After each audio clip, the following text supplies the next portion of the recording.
Welcome once again to the final episode of my blog on the National Museum of Qatar. And today we'll start with some knowledge on the traditional boat and fishing life of the nation. In additional, some unknown facts about the pearls and the lifestyle of Qatar. Finally, I will explain briefly about the foreign power in the Gulf and the current standing with the future plan. So just give me some time to get some additional knowledge. Are you ready? Hello everyone, my name is Amit and you are in my vlog show.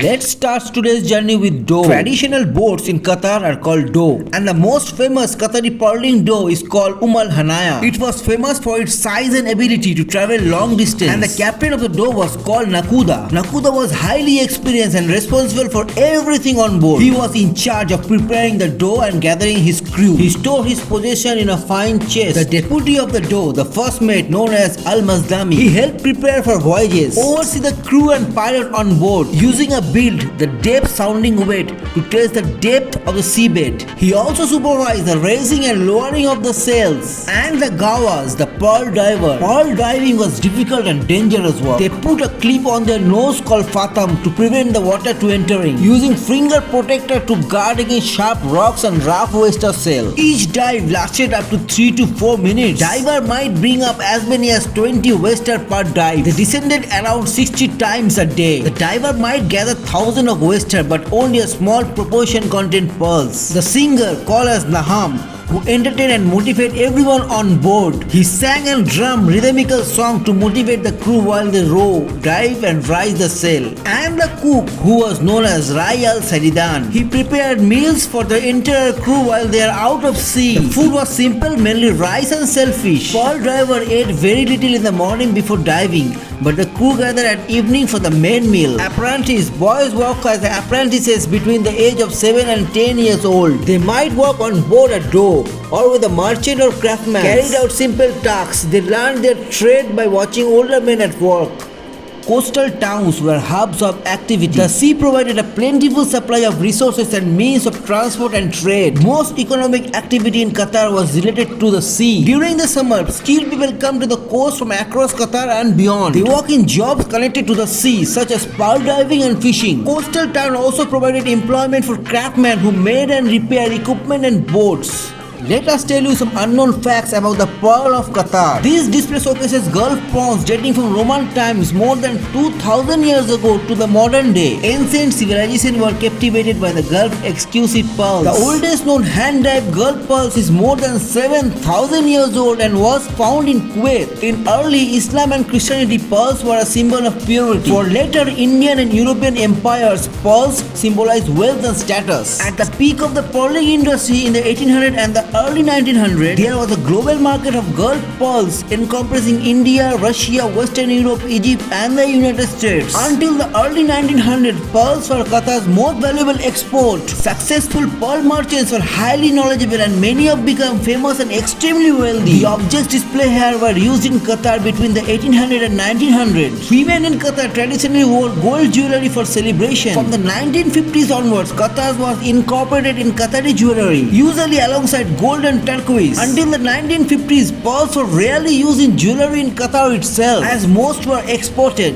With the introduction of cheaper culture pearls and increasing the local wealth resulting from the oil industry, natural Gulf pearls become more affordable. Jewelry style became increasingly complex and lavish. Gulf pearls were used to embellish exquisite tiaras. These headpieces are associated with the royal families and were worn only at the formal occasions. Perfectly matched pearls are the centerpiece of many of the tiaras displayed here. Tiara became popular in the late 1700s and were usually only worn by the noble women. From the late 1800s, the wearing of the tiaras became more widespread.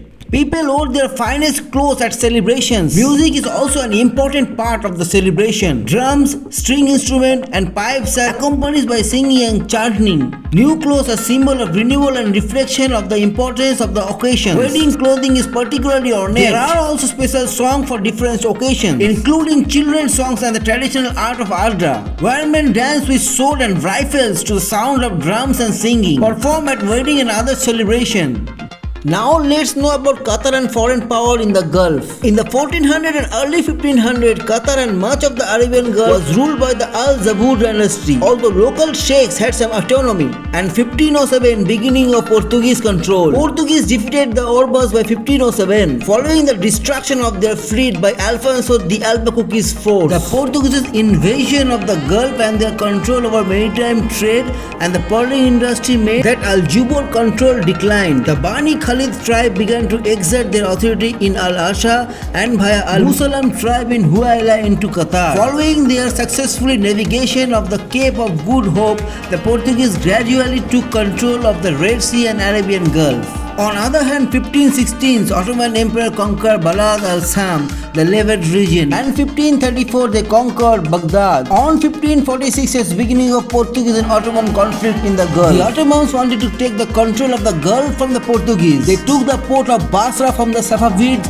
and established a huge naval fleet against Portuguese. The Portuguese and Spanish controlled trade between Asia and Europe for many decades. Then 1600, British East India Company established. In 1588, the British destroyed the Spanish fleet and emerged as a global naval power. In 1622, British allied with the Safavid Empire based on the northern coast of the Gulf against the Portuguese. Together they seized Hormuz and expelled the Portuguese from the city. The Portuguese fleet raided the Qatar coast multiple times between the 1627 and 1628. They forced the Qataris to sell their pearls to Qatif, which was controlled by their Ottoman allies, rather than to Safavid-controlled Bahrain. The late 1600s saw a gradual increase in the power of the Gulf Arabs. In the mid-1600s, the Uruba of Oman liberated Muscat and expelled the Portuguese, regaining control of Portuguese central around the region.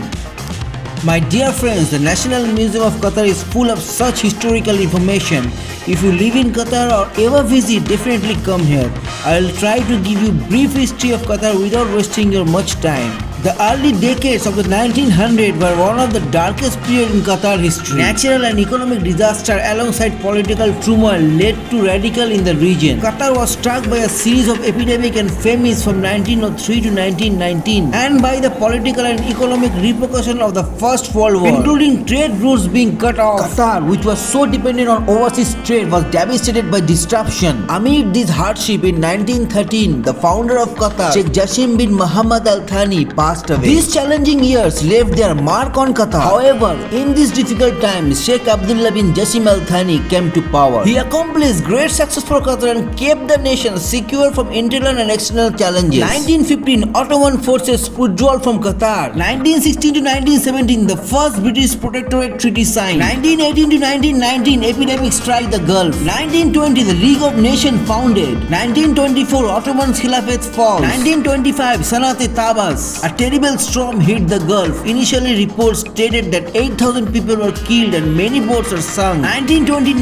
to 1935, Gulf's pearling industry collapses. In 1949, Sheikh Abdullah bin Jassim Al Thani's health gradually declined, and he handed the reins of power to his sons and heir apparent. Sheikh Ali Abdullah Al Thani became the ruler of Qatar on 20th August 1949. Following his father's abdication, he ruled until 1960. This period marked the start of a new era in Qatar history, with the foundation of state institutions with a rapid growth in oil industry revenue. Sheikh Ali bin Abdullah Al Thani and Sheikh Ahmed bin Ali Al Thani worked to modernize the country, establishing the police force and founding the education, medical, cultural, sporting and financial institutions. Following the termination of the 1916 Protectorate Treaty with Britain, Qatar declared its independence in 1971, launching the next phase in its history. In the years following independence, attention focused on developing all aspects of Qatar's economy, society and infrastructure. Sheikh came in 1972 and led his crucial period in this nation's history. Immediately after his succession, he reformed the government and prioritized the strengthening relationship with the international community. He established the Ministry of Foreign Affairs, appointed ambassador and ensured that Qatar joined the United Nations and the League of Arab States and later the Gulf Cooperation Council.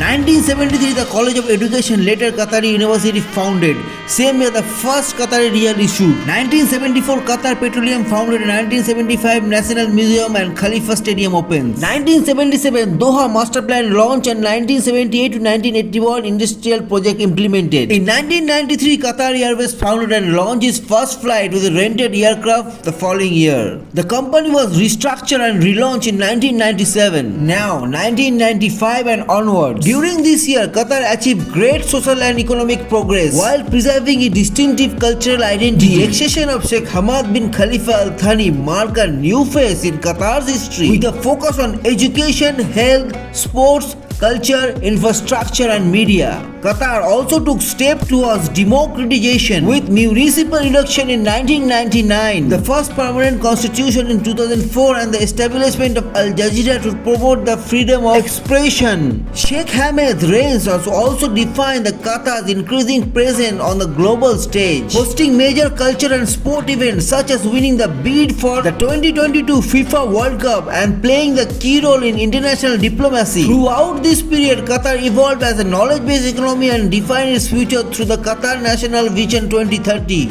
Since 2013, Qatar maintained the trajectory of development, prosperity and global influence. His Highness Sheikh Tamim bin Hamad Al Thani continues the pioneering work of his father to diversify the Qatar's economy and invest in Qatar's younger generation. The blockade imposed on Qatar brought unprecedented challenges to the countries and its people, but the nation emerged stronger than ever. Throughout these times, Sheikh Tamim has been a beacon of solidarity, resilience and hope. He guides Qatar on the path of integrity and independence and champion enterprise, education and dialogue at home and abroad. The Qatari people striving to open up new opportunities and promising horizons. I try to summarize what I saw and understood on my visit of National Museum of Qatar in 3 episodes. And I know this series is getting a little bit longer, but believe me, it will take around 3 hours to make a complete blog on this museum. So thank you for watching.